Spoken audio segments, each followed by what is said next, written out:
पूजा तो केवल वही सच्ची है जब भक्त के मन में आराध्य के अतिरिक्त कोई विचार ना हो, कोई संकोच ना हो। भक्त को यह अनुभूति हो कि वो अपने आराध्य से पृथक नहीं, उसके आराध्य उससे पृथक नहीं। उसने बुराई के मार्ग का चयन किया है पार्वती, और यह प्रमाण है इस बात का कि मेरा भक्त मेरे आशीर्वाद का पात्र बन सकता है या मेरे दंड का। और इसका दायित्व केवल मेरे भक्त पर है, उसके कर्मों पर, उसकी स्वच्छंद इच्छा पर। अग्नि जलाती है, जल बुझाता है। दोनों के कार्य क्षेत्र पूर्व परिभाषित और भिन्न है। दोनों एक दूसरे को प्रतिस्थापित नहीं कर सकते। इसी प्रकार इस समस्त संसार में सभी की भूमिका पूर्व परिभाषित। संसार की यही विविधता इसकी विशेषता भी है। रूपवान की सर्वसम्मत परिभाषा क्या है पार्वती? एक शिशु जो संसार के मापदंड के अनुसार कुरूप होता है, वो अपनी माता के लिए सबसे सुंदर शिशु होता है। तो इसमें सही क्या है? संसार का दृष्टिकोण या फिर एक मां का? बाहरी सुंदरता का मापदंड प्रत्येक व्यक्ति के लिए भिन्न होता है। तो इसका चुनाव कैसे हो कि क्या सुंदर है और क्या नहीं? माता पिता को एक बात अवश्य समझ लेनी चाहिए कि शारीरिक सुंदरता से अधिक महत्व मन की सुंदरता का होता है। पार्वती इस नश्वर शरीर का रूप समय के साथ ढलने लगता है, किंतु मन की सुंदरता शाश्वत है। शक्ति प्राप्त होने से कोई शक्तिशाली बन जाए, यह सत्य नहीं। शक्ति का सम्मान व वहन करने की क्षमता होनी चाहिए, और यह क्षमता किसी वरदान से प्राप्त नहीं होती। ये तो हमारे भीतर ही विकसित होती है।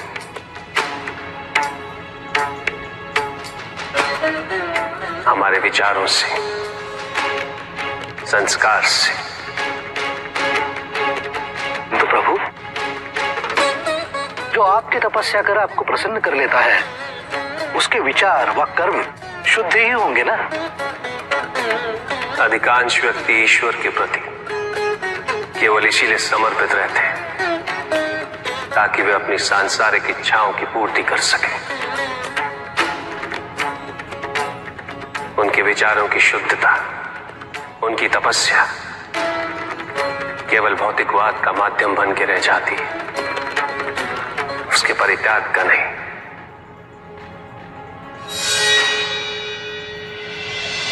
अहम भाव से ग्रसित ऐसे व्यक्ति अपने से परे देख ही नहीं पाते। उन्हें जो चाहिए वो इसलिए नहीं कि उससे वो संसार का उद्धार करना चाहते हैं, अभी तो इसलिए कि उससे वो केवल अपने परिजनों का उद्धार कर सके। और शक्ति पा लेने के पश्चात उनका असली स्वरूप प्रत्यक्ष होता है। उनके व्यक्तित्व के दोष उभर कर सामने आते हैं। ऐसे व्यक्ति इस भ्रम को पोषित करने लगते हैं कि वही धर्म है, वही नियम है, और उनकी यही सोच उन्हें दायित्व विहीन बना देती है, और वो अपनी शक्तियों को अत्याचार व शोषण का माध्यम बना लेते हैं।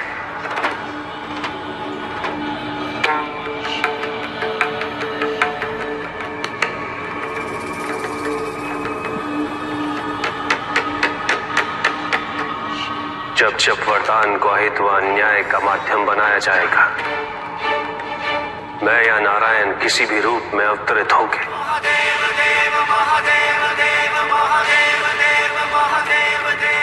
उसका अंत अवश्य करेंगे।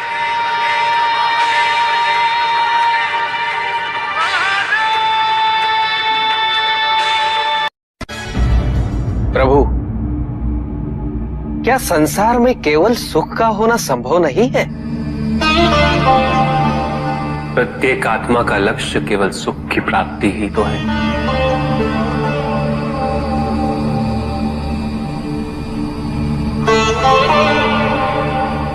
परमानंद की प्राप्ति, किंतु हम सुख नहीं,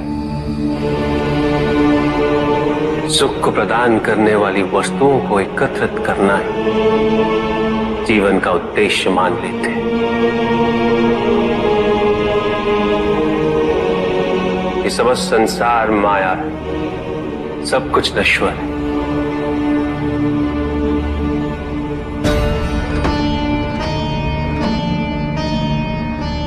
जिन वस्तुओं को हम सुख का स्रोत समझकर एकत्रित कर रहे हैं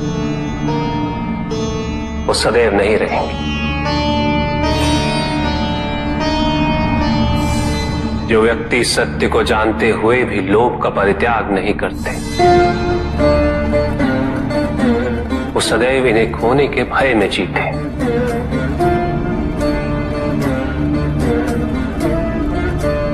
और जो व्यक्ति सत्य को जानते ही नहीं वो अहंकार में जीते।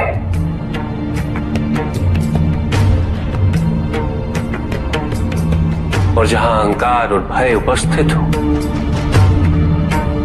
वहां सुख कैसे रह सकता है?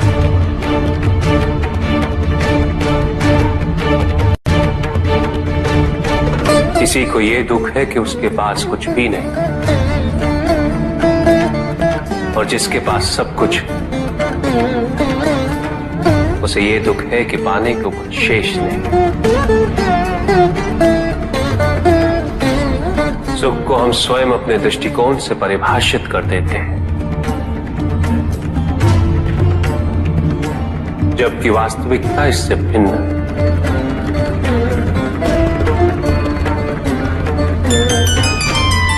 इसलिए आवश्यकता है अनासक्त रहने की।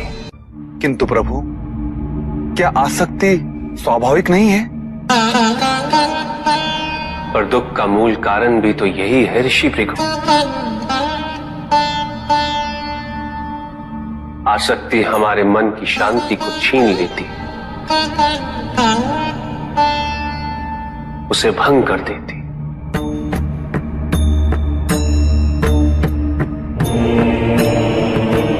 हमारी बुद्धि को स्थिर नहीं रहने देती, उसे चंचल बना देती।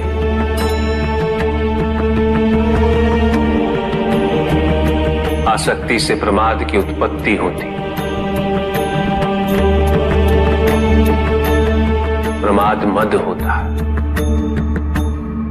और मद अहंकार का स्रोत है। और अहंकार पूर्णतः शुभता में परिवर्तित हो जाता है, अर्थात आसक्ति अशुभता की जननी। इसलिए अनावश्यक है। तो प्रभु, आसक्ति को अनासक्ति में कैसे परिवर्तित किया जा सकता है? और हम आसक्ति से कैसे उबर सकते हैं प्रभु? आसक्ति से मुक्त होना ही अनासक्ति है।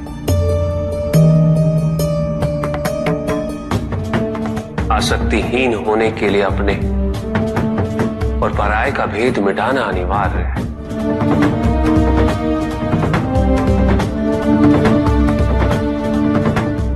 और यह तभी संभव होगा जब हम सुख की खोज बाहर नहीं, अपने भीतर करें। जब हम यथार्थ को पहचानें, उसे स्वीकार करें।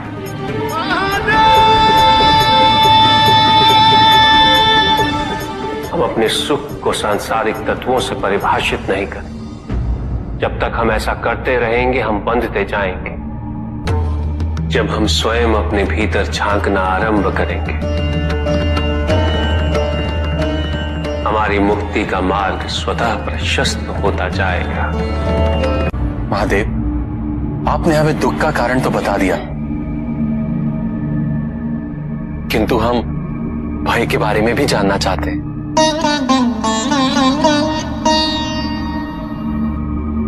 भय का स्रोत है इच्छा।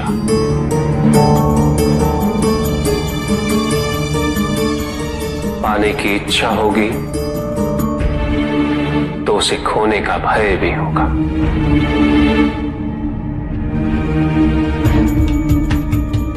यदि जीवित रहने की इच्छा है तो मृत्यु का भय भी अवश्य होगा।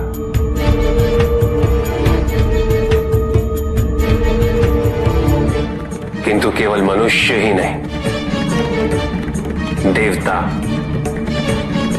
गंधर्व सभी इस भय से ग्रसित हैं।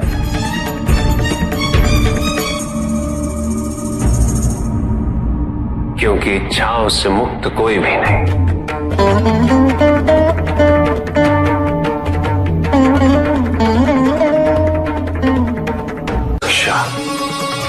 ईर्ष्या, द्वेष, परनिंदा और षड्यंत्र जैसे पाप भय से ही उत्पन्न होते हैं। और प्रत्येक पाप का प्रायश्चित केवल दुख और कष्ट उठाने से ही संभव होता है।